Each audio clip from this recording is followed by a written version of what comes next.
It's wild how we're taught to praise certain people without knowing what they actually did. Because the way people talk about Mother Teresa, you'd think she was the human embodiment of compassion. But if we're being real, she didn't ease suffering, she institutionalized it.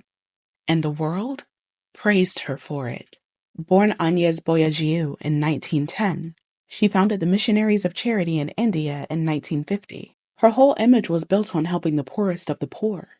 But when you look closer, that came with a whole lot of pain. She believed suffering was holy, like not just something to get through, but something to seek out.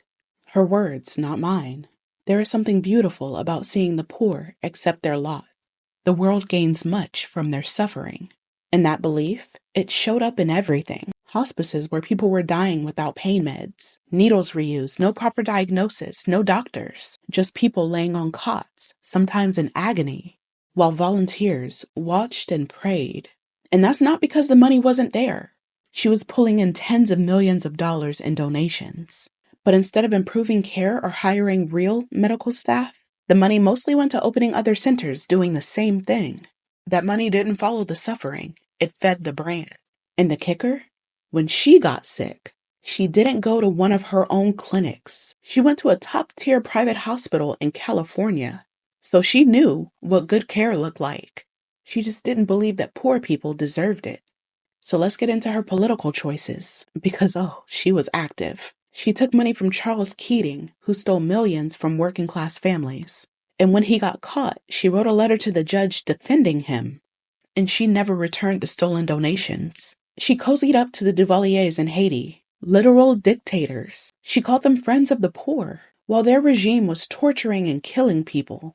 She wasn't just shaking hands. She was giving legitimacy to oppression.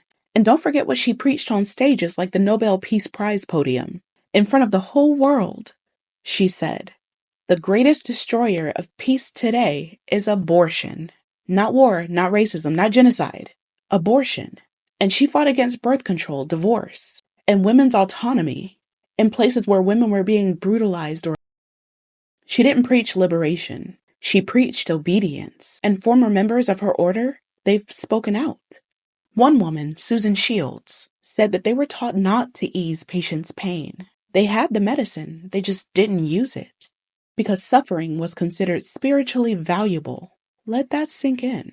So no, Mother Teresa wasn't a saint in the way that people like to imagine. She wasn't lifting people out of poverty. She was watching them suffer and calling it grace. She used pain as PR.